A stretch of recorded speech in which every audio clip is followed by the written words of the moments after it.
Hello and Assalamu alaikum everyone. I hope everyone is fine. My name is Abdullah Bukhari Leadership Wala. I am a student at Rehan School Lahore Campus Foundation Level Batch 3. And my today's task is to talk with Maya and my topic is what's the matter, so let's start the video. Hey, what's new? Hello Maya. Okay, so my topic is what's the matter and I'm going to ask some questions from you. I'm ready. Hit Oh, me with your first question. okay. And my next question is what does the phrase what's the matter usually mean? Basically, it's a way of asking someone what's wrong or why they seem upset. It's usually triggered when you notice something is off, like a change in someone's mood or body language, and you want to give them a space to talk about it. Okay. And my next question is when do people commonly ask this question? Usually, when there's a visible shift in the energy, like if a friend suddenly goes quiet or if you see someone looking stressed or sad. It's that moment where you can tell something is weighing on them and you're stepping in to let them know you've noticed. Okay. And my next question is how can this question show kindness and care? Hmm. Because it shows you're actually paying attention. When you ask that, you're telling the other person, I see you and I care enough to notice that you're not okay. It transforms a moment of loneliness into a moment of connection, making them feel supported instead of just invisible in their stress. Okay. And my next question is what emotions might someone be feeling when asked this question? It can be a whole mix. They might feel a sense of relief that someone finally noticed they're struggling, but at the same time, they could feel a bit vulnerable or even overwhelmed if they aren't ready to talk about it yet. It really depends on how much they trust the person asking. Okay, and my next question is why is it important to notice when someone seems upset?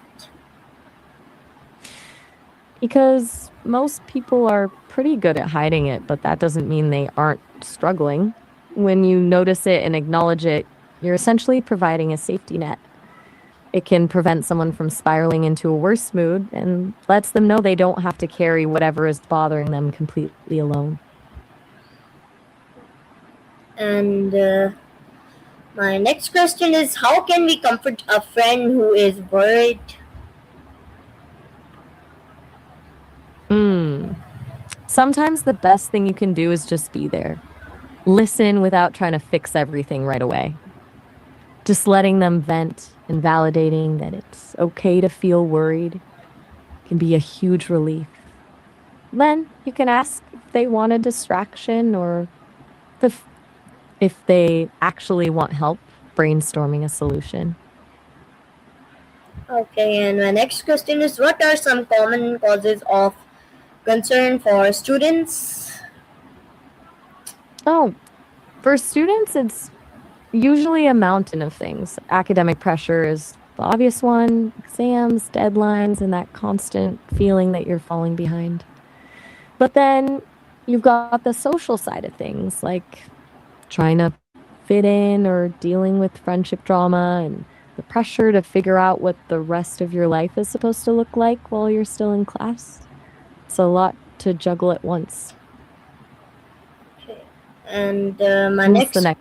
yeah, and my next question is how do we can usually deal with stress or worry? There are a few different ways depending on what works for the person. Some people need to get it all out, like talking it through with a friend or writing it in a journal.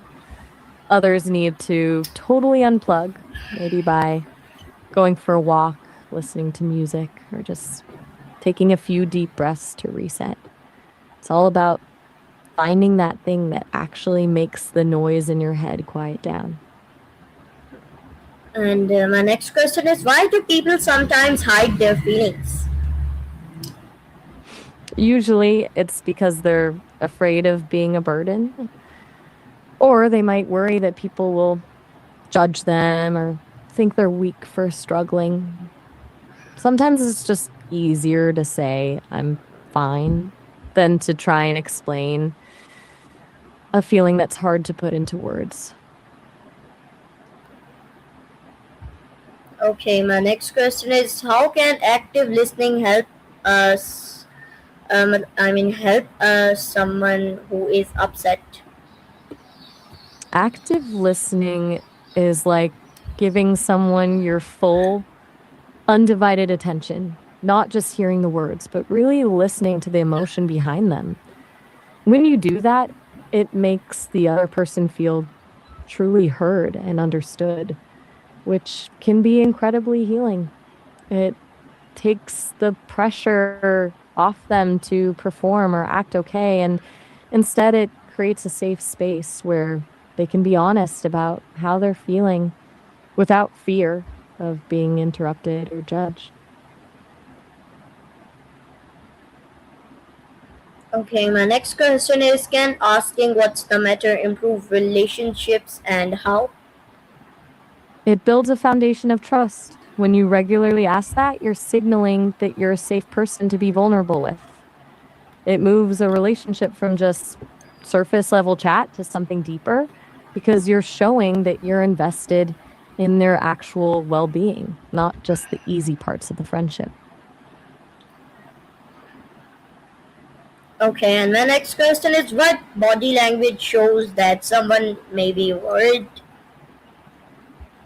There are usually a few dead giveaways. You'll see things like avoiding eye contact, fidgeting with their hands, or maybe crossing their arms tightly. Even something as simple as a heavy sigh or a slumped posture can tell you that someone is carrying a lot of stress before they even say a word. Okay, and my You're on a next roll. yeah, and my next question is why is empathy important in communication? Empathy is basically the glue that holds a conversation together. Without it, you're just exchanging information. With it, you're actually connecting. It allows you to step into someone else's shoes so they don't feel like they're explaining their pain to a wall, but to someone who actually gets why it hurts. Okay, and my next question is how can teachers support students who seems concerned? Teachers have a huge impact because they see us every day. They can start by just noticing those small shifts in behavior and checking in privately so the student doesn't feel put on the spot.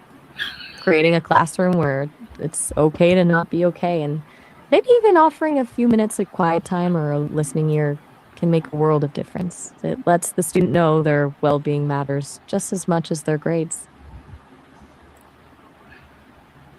Okay, and my next question is what role does family play in helping with worries? Family is usually the first line of defense. They're the people who know you best, so they can often spot when something is wrong before you even say it.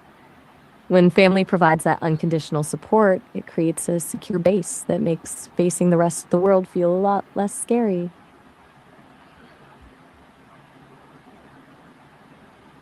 Okay, and my next question is how can friends encourage each other during difficult times? It's all about those small, consistent acts of support. Just letting them know you're in their corner, whether that's through a supportive text or just hanging out in silence so they aren't alone. Reminding them of their own strengths when they've forgotten them can also be a huge boost. Okay, Do and you my, have a go to way of support? We'll let you lead. okay, and my next question is why is mental well-being important in daily life? Because it's the engine that runs everything else. If your mental well being is shot, it doesn't matter how much you've slept or how well you're eating, everything feels like a struggle. When you're in a good place mentally, You've got the resilience to handle the curveballs life throws at you without feeling like the whole world is crashing down. Basically dictates how you experience every other part of your day.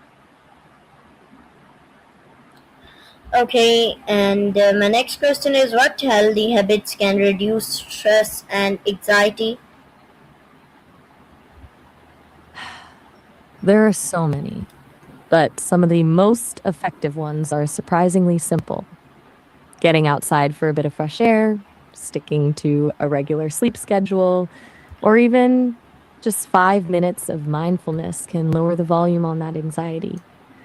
Physical movement, like a quick walk or workout, is also a great way to burn off that restless energy.